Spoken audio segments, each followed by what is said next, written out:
There are certain days that quickly divide our lives. Not birthdays, not holidays, not even anniversaries, just ordinary dates on a calendar that somehow become the line between one chapter and the next. And for me, that date is today, July 17. To most people, it will be just another day. But for me, yes, it will be my last day of employment. But I don't think of it as my last day. Rather, I think of it more as my, shall we say, liberation day. I've been thinking about this day for a long time, for well over a year. Planning for it, you could say saving for it, preparing myself for it. Some days, I tell you, it really felt impossibly far away. Other days, I wondered if it would ever arrive at all. But that day is here. And if I'm honest, I am feeling two emotions at the same time. Excitement, thrilled, and yet at the same time nervousness. And I suppose that's how every meaningful journey really begins. People often imagine that when someone leaves a job after many years, there must be a little sadness, a little nostalgia, a feeling of looking back with appreciation. Oh no, this isn't my story. The truth is, I'm not leaving a place I'll miss. I'm leaving a place I've wanted to leave for a very long time. The building wasn't inspiring. It wasn't even pleasant. The office in the building is downright worn down. It's ugly. Sometimes dirty. It smells like stale air and yesterday's problems. The atmosphere often felt heavier than the work itself. But the hardest part wasn't the building. It was the feeling, the negativity, the constant tension, the sense that everyone involved was simply trying to just survive another day. There wasn't much joy. There wasn't much, if any, creativity. And certainly, I would say, there wasn't much inspiration and or peace. Every morning I walked through those doors, I felt like I was, putting a part of myself on hold until quitting time. Yeah, the money was okay for what I needed at the time. And for that, I guess I could say I'm grateful. But it never fed my spirit. It never challenged my imagination. It never made me excited to wake up in the morning and commute to work. I've talked about that commute on several past videos. It simply reminded me that life is too precious to spend waiting for the clock to strike for the moment for you to leave. And as I entered my 60s, one question kept returning. Quietly at first, I would say, and then more insistently. If I only have so many years left, is this really how I want to spend my final years? The question, and I should say this question, followed me home almost every day. Occasionally it stayed with me on the weekends. It lingered in the quiet moments when there was no radio playing, no TV, no distractions, no excuses. And eventually I realized something. I wasn't afraid of working. I was afraid of wasting time I had left.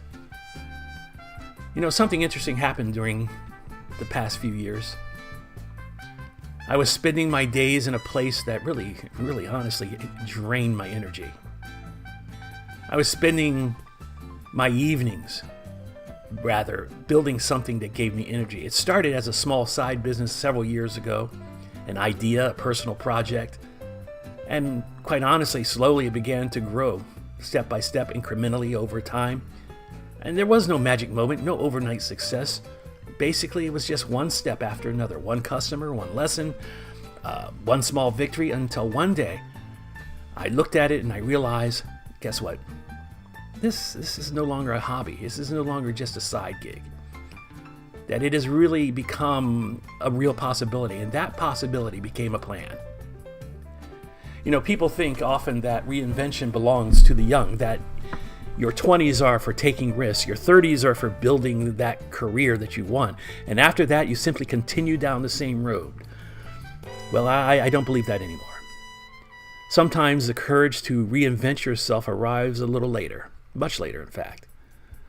Not because you suddenly become fearless, because you've actually finally become honest. Honest about what gives you life, honest about what takes it away. As many of you know, I've loved jazz, and because jazz understands moments like this, every jazz musician knows there comes a point when the written melody ends. The audience can feel it, the band knows it and feels it, and then someone takes a breath, steps forward, and begins to improvise. There is no guarantee, there is no certainty, only years of preparation and the willingness to trust yourself. And that's exactly how this moment feels. When I think about it, for years I have been rehearsing, planning, learning, preparing. And now it's time to step up, step out. It's time to play. The beautiful thing and the beautiful part of this is that my new adventure isn't simply about making a living. It's really connected to something much deeper. It is connected to Japan. Many of you know that Japan has quietly been shaping my life for some time. Not because it's perfect. No, it isn't. And I've mentioned this, no country is. But there's something about Japan that has always spoken to me. Its attention to craftsmanship, its appreciation for patience, its quiet dignity, its respect for the simple things being done well. Those values have influenced how I think about work, about life, and about purpose, my purpose. The business that I've built and I am building points in that direction. And I'm not ready to share every detail of it with you just yet. The story will come in time, but I can tell you this, for the first time, my work and my dream are finally walking in the same direction. And I've learned something over these past few years. Freedom isn't the absence of work. Freedom is choosing work that reflects who you truly are. And there is the big difference. No, I'm not retiring yet. I still have a little more time to go and things to do and things to accomplish. And if anything, I'll probably work harder than ever. But hard work feels different when it belongs to your own dream, instead of, someone else's dream. And as I stand at the edge of this chapter, I know there will be uncertainty. I'm sure there'll be setbacks. There will be moments when I question myself. Every worthwhile journey has those moments, but I'd rather face uncertainty while building something I believe in than spend another year trapped in certainty that slowly drains the joy from your life. Now, maybe someone listening to this today is standing at that similar crossroads. Maybe your situation is a bit different from mine. Maybe you're a different age, a different career path right now, or you have different dreams.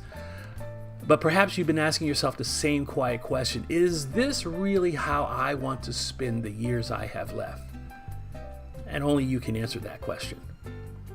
I can't tell anyone what they should do. I only know what I finally decided to do, and I decided to stop waiting today. There is an old saying that life is short. When I was young, I heard those words, but never really understood them. But now I do. You see, life isn't just short, it's precious. And every year becomes more valuable than the one before it.